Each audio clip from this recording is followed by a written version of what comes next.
Hey my lovelies, welcome back and I hope you're all doing great. It's Popessa. Today we'll be making this ofe akwu, also known as banga stew, which is mostly enjoyed with rice, and I'm going to be making it as simple as possible. Please feel free to add more spices to yours if you prefer. Let's crack on.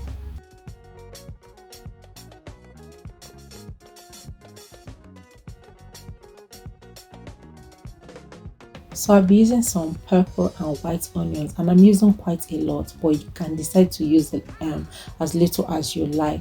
I just love to use a lot because I don't use too many seasonings in my banga stew. And I also got some salt, stock cubes, and Ogiri Okpei. You can also add calabash nutmeg or any other banga seasoning you prefer. I'm just trying to make it as simple as possible. And I've got some ground crayfish which I'm going to be blending together with the Ogiri Okpei. And I've also got this palm nut extract because I couldn't get my hands on the fresh one, but if you get the fresh one, that would be perfect. And then my meat choice is goat meat and shaki. You can decide to use any one you prefer. I'll be using some hake fish, cod fish, and I'm going to air fry them both. And I'll also be using some dry fish just for extra flavor, some Scotch Bonnets, and of course I've got my fresh scent leaves. Guys, this will make a whole lot of difference. There is no ofe akwu without fresh scent leaves, so if you ever get your hand on this one, you really need to be grateful. Anyway, I'm going to start plucking the leaves of the stems. I'll just show you how to do that. Watch.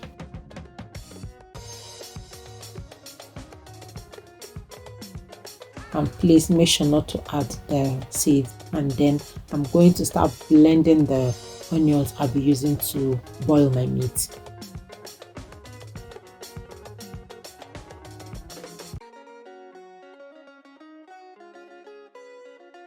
So I'm adding the goat meat and the shaki into the pot,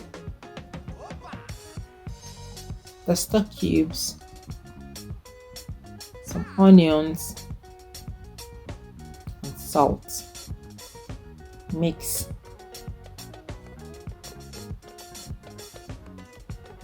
Now cover and I'll allow this to cook for 20 minutes. Now I'm blending the rest of the onions and the pepper. I'll be seasoning the hake fish and the cod with just salt because I don't want too much seasonings in the fish as well.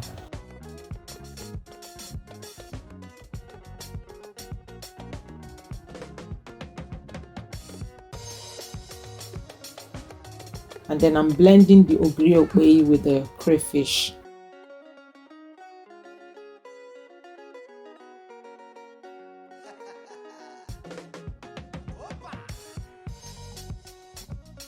So I'll soak the dry fish for about 10 minutes in hot water.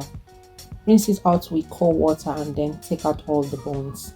The meat has been cooking for 20 minutes now and it has produced its own juice, so I'm going to add some boiled water to it and just allow it to cook further for, let's say, till it's 60% cooked. And then I will get the palm nut extract out of the can.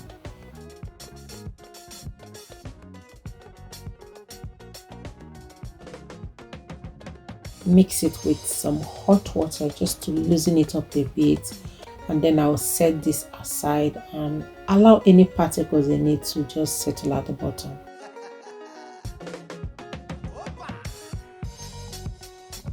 So the meat's about 60% cooked now. I'll get them out of the pot, put them in an oven tray, and then just dry them up a bit in the oven.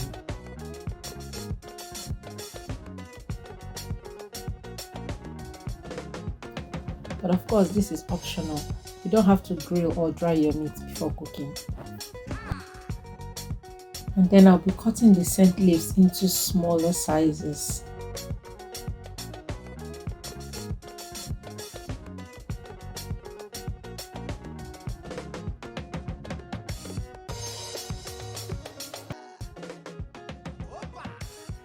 Now I'll pour in the dissolved palm nut concentrate into the pot.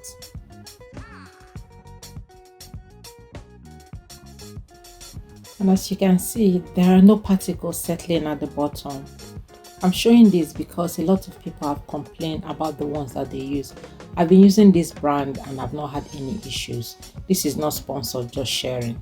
Now I've added some onions and some peppers, and I will just cover this and allow it to cook down a bit. So as you can see, it actually boiled down a bit, so it's time to start adding the dried meats.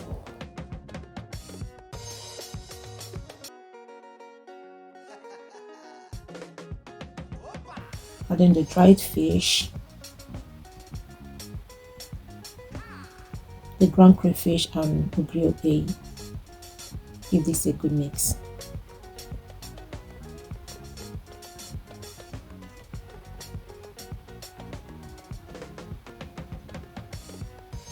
Now just cover and allow it to cook a bit. As you can see, I didn't add any other seasoning, and then this has actually boiled down a bit, and you see the oil was settling on top.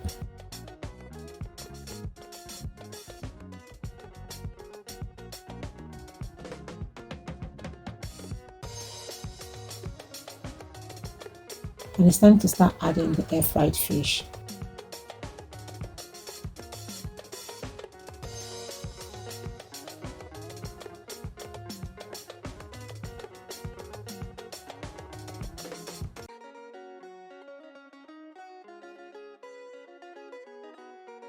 Tasting for salt, and I'm just adding a little bit of salt. As you can see, I didn't add any other seasoning, so I'll just cover and allow this to cook.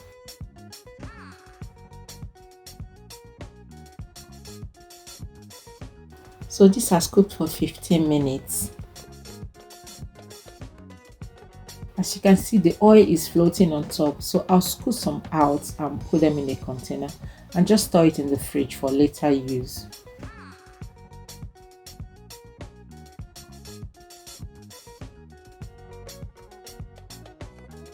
And I'm adding some Cameroon pepper because it wasn't spicy enough.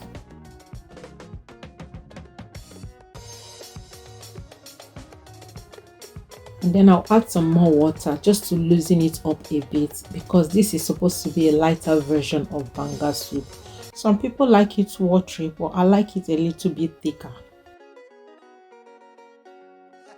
So I've just covered it and I'll allow it to cook a bit.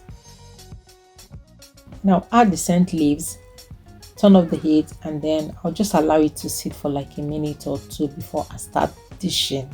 Guys, this was enjoyed with a bowl of white rice, and it was so delicious. If you ever get to try this recipe, please remember to leave a comment and let me know how yours went.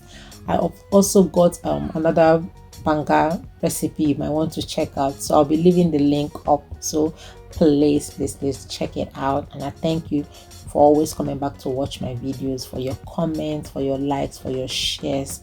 Thank you so much. And then as always, I will see you in my next one. Popessa signing out.